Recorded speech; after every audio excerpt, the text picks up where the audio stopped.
Welcome to the motherfucking Mixing Mondays podcast. So when I first had started recording, I thought I needed all this fancy ass equipment, like a good ass interface, a good ass microphone, and all the fancy plugins and all that shit. So let me tell y'all why you don't really need any of the fancy ass equipment when you're first starting out as an artist or you're an engineer trying to attract artists. I was using the stock FL Studio EQ, the stock compressor. So I was using those plugins for about 2 years. And so literally what I would do is I would have a tab open for Spotify and have a tab open for FL Studio. I would pull up a song that really had a similar type of vibe, similar instruments, around the same drum kits. I would play the song on Spotify and it instantly tab back to FL Studio. Hear my song out, and then I would adjust the EQ and maybe a little bit compression and reverb settings for it to sonically sound when I switched from Spotify and to my song immediately that it didn't throw you off completely. And if you were to play that song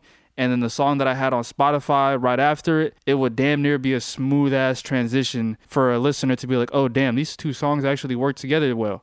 As always with music, try to add your own twist to it. At the beginning, I didn't really fucking know how to achieve a good mix without listening to a good mix first. So that's why I kind of just flipped back and forth between the two. So once I really finally had this space, that's when I started recording a lot more people and started to understand the fundamentals of, okay, how can I make this hit? How can I make this, song good? And this is when I realized artists simply do not give a fuck if you have a $100 microphone or a fucking Sony C800. They just want the song to sound good. I was trying to make money so that way I could then buy from different plugin companies. I think at first I was starting real cheap. I was starting damn near like $30 an hour. Just trying to get as much work as possible so then I can buy speakers and buy all this other shit. Because at the beginning too, I did not have shit. All the money that I had saved up went into the interface, the microphone of my JBL 305s. Around this time, not too many people were implementing hella different beat chops. I was playing around with panning. I was playing around with vocal throws and all this other shit just to make the mix stand out. When I started working with other artists, I really just worked on my fundamentals, make sure that the mic placement was set up correctly. I'll try to make sure that I'm not recording in too high because I knew that I had to somehow get every advantage possible when recording in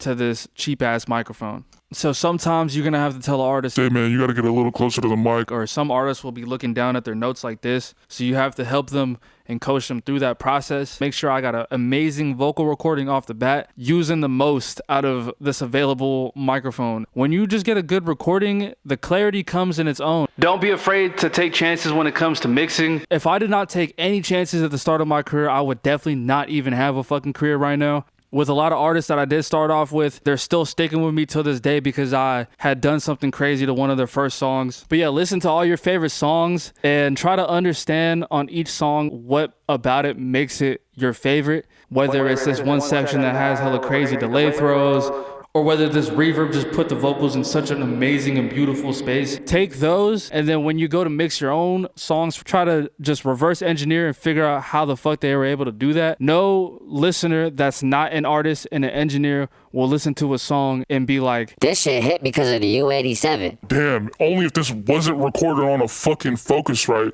this shit would be a banger. Once you're really good at managing the cheaper equipment and you have done everything possible to maximize the amount of quality that you can get out of that piece of equipment, then when you go to upgrade, you're going to be so much more thankful. You're going to be ready for it. Your ears are going to be trained. All the fundamentals all going to remain the same, but then you have that extra step of quality. If you're an artist, really focus on how you're mixing your songs rather than what you're recording into. Also, if you're an engineer, try to really develop your taste because artists are going to fuck with you for your taste and not what fucking microphone you have. The most important piece of equipment is going to be your ears. They're your gear for life, man. You can't fucking just buy new ones. You don't need God-gifted ears to be a top mix engineer. You just need to have good taste and a good understanding of what amazing songs sound like. With that being said, I'm going to end this podcast here. It's going to be a short one. Hit the subscribe button, follow the podcast, follow me on my socials. I appreciate y'all, and I'm going to catch y'all on the next one, man.